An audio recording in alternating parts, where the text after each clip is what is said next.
फिर आप लोगों के बीच में भ्रष्टाचार की एक नई कुंजी लेकर आया हूँ।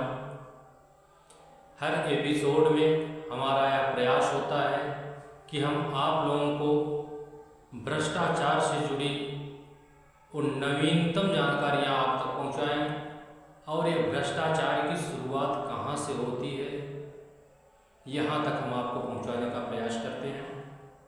मित्रों, आज के हमारे इस एपिसोड का शीर्षक है सरकारी तंत्र फेल, प्राइवेट के सहारे ही चल रहा है सारा खेल।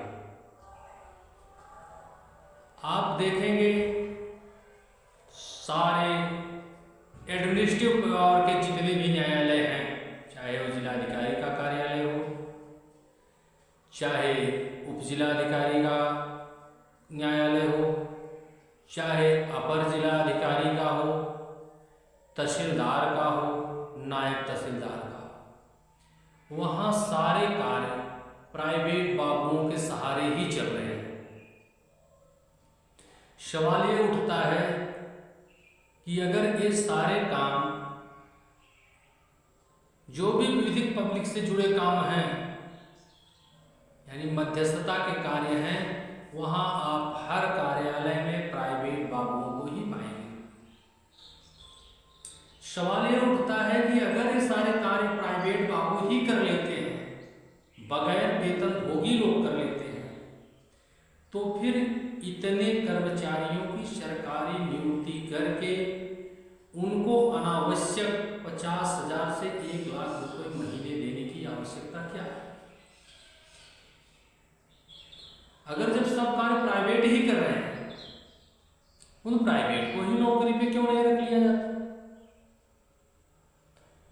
और अगर सरकारी लोग इतने निकम्मे हैं कि वे अपने कार्य को, अपने दायित्व का निर्वहन नहीं कर सकते हैं, तो फिर उनको इतना वेतन दे करके नियुक्ति रखने का क्या अधिकार है? क्यों किया जा रहा है? जनता की गाड़ी कमाई को क्यों जा रहा है? अभी हाल ही में आप लोगों ने देखा होगा, जनपद जौनपुर में समाचार पत्रों में भी सुर्खी बना था कि एक प्राइवेट बाबू तहसीलदार की कोर्ट का जिलाधिकारी के यहाँ एक पत्रक देकर मांग करता है कि रिश्वत के पैसे में, यानी ऊपर की कमाई में, उसको सिर्फ 500 रुपये ही दिया जाता है, जबकि उसका 2,000 रुपये हिस्सा होता है। उसको पूरा हिस्से का पैसा दिलाया जाए। रिश्वत के पैसे में हिस्सेदारी की शिकायत जिला अधिकारी के यहाँ की जाती है, जो समाचार पत्र की सुर्खियों में। अब समझिए कि एक ऊपर वाली कमाई जिसकी हिस्सेदारी की बात है, वो आखिर कमाई है क्या? क्या प्रशासन ने ये व्यवस्था कर रखा है कि कोई व्यक्ति किसी कार्यालय में अगर काम करवाने आता है तो उसको सुविधा शुल्क देना पड़ेगा? और अगर सुविधा शुल्क ही देना है तो फिर कोर्ट फीस, वकालतनामा, इन सब चीजों की क्या जरूरत है? क्या प्रशासन की निगाह इस पर नहीं जा रही? खुले आम इस चीज का अधिकार दिया जा रहा है।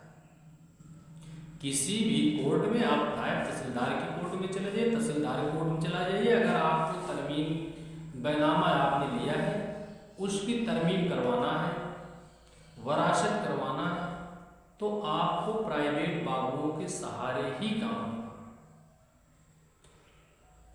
कभी कभी जिला प्रशासन शक्ति दिखाता है, कोर्ट और कार्यालय में कोई बाबू नहीं आएंगे, कोई प्राइवेट व्यक्ति ये काम नहीं देखेगा, जो सरकारी नियुक्त कर्मचारी हैं वही कोर्ट में रहेंगे, वही फाइल पेश करवाएंगे, वही बैनामा का कागज लेकर के आएंगे और तरमीम की कार्रवाई करवाएंगे। आदेश होता है, क्रियान्वयन होता है, सारे प्राइवेट लोग बाहर कर दिए जाते हैं। लेकिन सरकारी कर्मचारी जो नियुक्त हैं, वो पेशकारदार, उनको उन फाइलों का पता ही नहीं, किस ढंग से मजबूर बनाया जाए ये भी नहीं पता।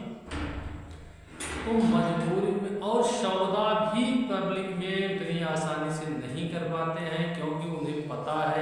कहीं कोई होशियार पब्लिक हो और एंटी करप्शन टीम से पकड़ा है। इसलिए मजबूरी होती है कि प्राइवेट कर्मचारी ही रात में साहब से फाइल में दस्तखत करवाते हैं, दिन में नहीं। और एक आध महीने मामला बीत जाने पे फिर धल्लड़े से आकर के वे कार्यालय चलाते हैं, क्योंकि सरकारी लोग उसे नहीं चला सकते। उनको एंटी करप्शन टीम द्वारा पकड़े जाने का, भ्रष्टाचार निवारण संगठन की टीम द्वारा पकड़े जाने का डर होता है। ऐसा नहीं है कि वो पढ़े लिखे नहीं होते सरकारी बाबू, वो इसलिए नहीं कर सकते कि वे रिश्वत लेने में पकड़े जाने का चांस ज्यादा है। जौनपुर की सदर तहसील में जिलाधिकारी ने एक आदेश जारी करके घोषित कर दिया, कोई भी प्राइवेट व्यक्ति किसी भी तहसीलदार, नायब तहसीलदार या एसडीएम की कोर्ट में फाइल को नहीं प्रस्तुत करेगा, न कोई कार्य करेगा, न कानून को रजिस्ट्रार का कार्य देखेगा। आदेश तेजी से क्रियान्वयन हुआ, सारे प्राइवेट लोग निकाल दिए गए। और अब एक महीने बाद जिलाधिकारी बदल गए, धीरे धीरे सभी कार्यालयों में प्राइवेट बाबुओं का फिर से जमावड़ा दुरुस्त हो गया। लेकिन मजे की बात है, जितने दिन तक इस प्राइवेट बाबू नहीं दिखे कार्यालय में, उतने दिन तक कोई कार्य भी कोर्ट में तरमीन, अमल दरामद या ऐसे कार्य किसी फाइल पे कोर्ट में आदेश होते हुए नहीं देखा गया। वो आवास पे होते हैं, फाइल प्राइवेट बाबू ही लेके जाते हैं। आप उन फाइलों को खोजने भी जाएंगे तो सरकारी कर्मचारी आपको नहीं दे सकते। ये बता देंगे कि फला बाबू अभी नहीं आ रहा है, उनसे मिलो, ये फाइल उन्हीं के पास है। तो सवाल ये उठता है कि क्या सरकारी तंत्र इतना विफल हो गया है, वो कोई कार्य नहीं कर सकता बिना प्राइवेट के? तो मित्रों, भ्रष्टाचार की शुरुआत यहीं से होती है। बदलापुर तहसील में भी हमने देखा, 2 कर्मचारियों को, लेखपाल आज को एंटी करप्शन टीम ने पकड़ भी लिए। वहां से भी सारे प्राइवेट बाबू हटा दिए गए थे, लेकिन फिर प्राइवेट बाबुओं के सहारे ही काम चल रहा है।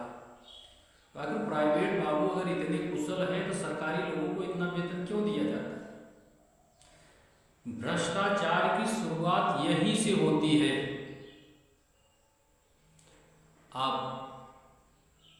कोई भी फाइल लेके जाइए, सौदा प्राइवेट बाबू करेंगे, आदेश प्राइवेट बाबू करवाएंगे, सरकारी को फंसने में डर है। अगर कार्य पारदर्शिता और ईमानदारी से होता तो इन प्राइवेट बाबुओं की कोई जरूरत नहीं होती।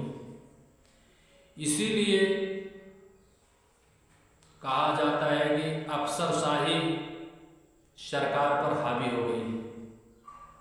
सरकारी तंत्र फेल, प्राइवेट कर्मचारियों के जिम्मे ही सारा खेल। भ्रष्टाचार की इस कुंजी में इतना ही। अगली कुंजी में हम उन साक्ष्यों और रिकॉर्ड के साथ आप लोगों के सामने प्रस्तुत करेंगे, जिसमें प्राइवेट का खेल किस ढंग से चल रहा है और सरकारी कर्मचारी किस ढंग से फेल नजर आ रहे हैं, और अफसरशाही मजबूर होकर मूक दर्शक बनी है। आम जनता परेशान है, शोषित है, रिश्वत देने को मजबूर है, और सरकारी तंत्र रिश्वत लेने का एक नया फार्मूला, जो किसी भी एंटी करप्शन टीम, किसी भी जांच एजेंसी से न फंसे, क्योंकि जो व्यक्ति रिकॉर्ड में है वो व्यक्ति फंसेगा। और प्राइवेट बाबू रिकॉर्ड में नहीं होते हैं, वे व्यक्तिगत फंसेंगे तो व्यक्तिगत अधिकारी साफ बच जाएंगे और उन पर भी हल्की दफाएं लगेंगी और वो बाहर फिर से उनको न सस्पेंड होने का डर है, न बहाल होने का डर है। तो मित्रों, इस एपिसोड में इतना ही। अगली एपिसोड में हम सारे साक्ष्यों के साथ आपको ये बताने का भी प्रयास करेंगे किस ढंग से सरकार ने सारी शिकायतों के निवारण के लिए ऑनलाइन प्रणाली विकसित किया, जनता की समस्या को त्वरित निस्तारण के लिए निचले स्तर से शासन स्तर तक मॉनिटरिंग की व्यवस्था किया, त्वरित न्याय दिलाने का पूरा प्रयास किया। लेकिन इस अफसरशाही ने किस ढंग और भ्रष्टाचार की इस कुंजी ने किस ढंग से उस भ्रष्टाचार के ताले को जकड़ रखा है कि शासन से लेकर निचले स्तर तक ऑनलाइन प्रणाली होने के बाद भी कैसी चाबी लगा करके वे इस भ्रष्टाचार को खोल लेते हैं। इसकी पूरी पड़ताल हम आपको अगले अंक में बताएंगे।